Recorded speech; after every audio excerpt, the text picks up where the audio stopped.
A gente vive numa busca constante por ordem, por rotina, por previsibilidade. Nossas mentes, bom, elas acabam virando máquinas de eficiência, sabe? Otimizadas para repetir padrões. Só que essa eficiência toda, ela tem um preço. A rigidez, a repetição, aquela sensação de estar preso rodando no mesmo lugar. Pois é, vamos pensar nisso um pouco. E se esses mesmos mecanismos do cérebro que nos ajudam a focar e a ser produtivos fossem também as paredes de uma cela, especialmente para quem lida com depressão, por exemplo? É exatamente essa questão que a gente vai explorar aqui.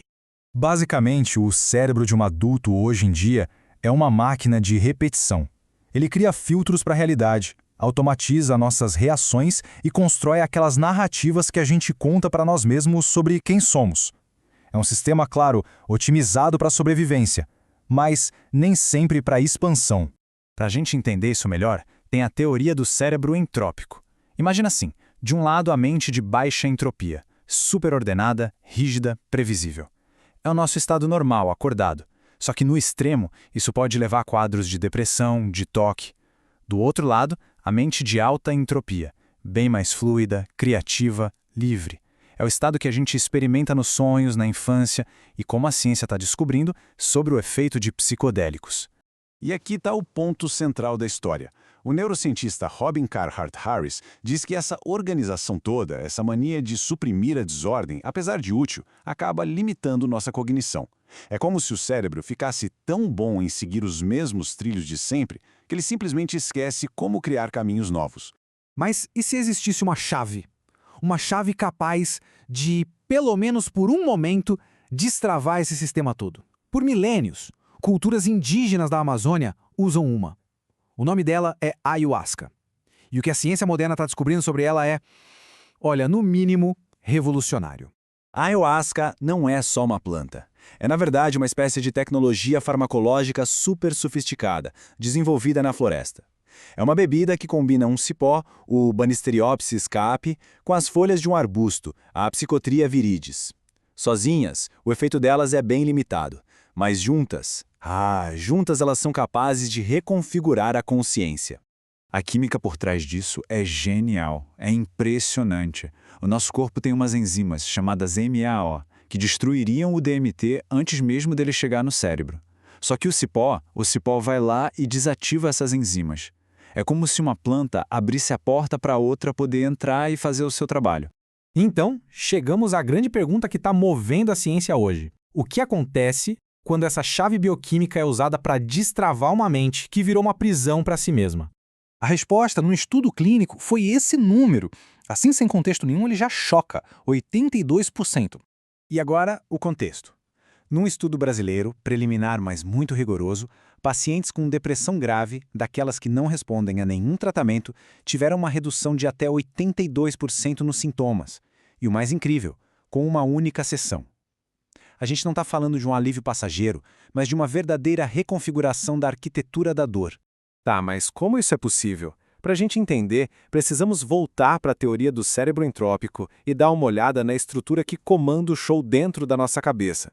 Então, conheçam a rede de modo padrão, ou DMN para encurtar. Pensa nela como se fosse um maestro da orquestra do cérebro.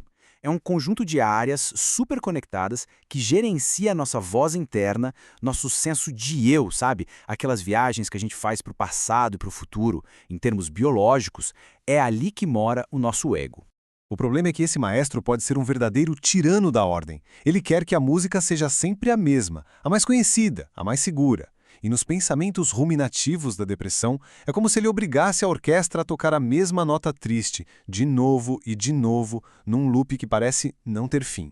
O pesquisador brasileiro Draulio Araújo descreve o que acontece sob o efeito da ayahuasca como uma explosão de conectividade.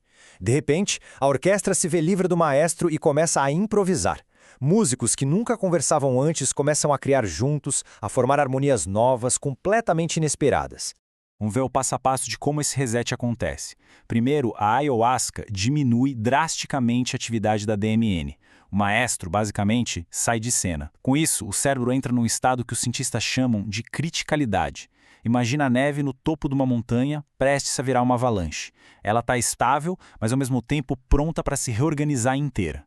É nesse estado super flexível que aqueles padrões de pensamento antigos podem finalmente ser desfeitos, abrindo espaço para novas perspectivas.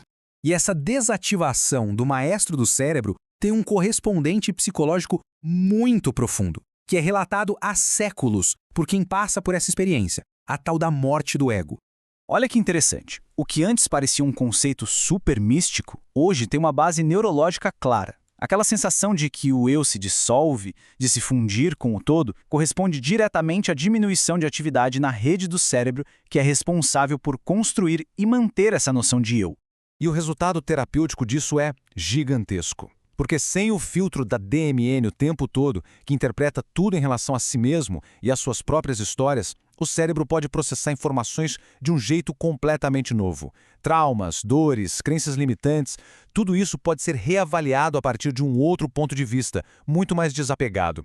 Então, o que a gente tem aqui é uma jornada. Uma jornada que sai de uma mente rígida, de baixa entropia, passa por um estado temporário de altíssima entropia, cheio de flexibilidade e conexão, e que resulta numa nova forma de ordem, uma ordem mais saudável, mais adaptável. Como o antropólogo Benny Shannon observou, o efeito que fica é justamente essa capacidade de ver o mundo com novos olhos. É uma quebra das nossas caixinhas habituais, uma libertação cognitiva que permite criar novidade, tanto no jeito de perceber o mundo, quanto no jeito de pensar. Isso tudo nos deixa com uma reflexão final. A medicina ocidental sempre buscou a cura através da ordem, do controle. Mas talvez, só talvez, para as prisões que a gente constrói na mente, a verdadeira liberdade venha de abraçar, nem que seja por um instante, a desordem criativa que existe bem ali na fronteira entre o que a gente é e tudo aquilo que a gente pode vir a ser.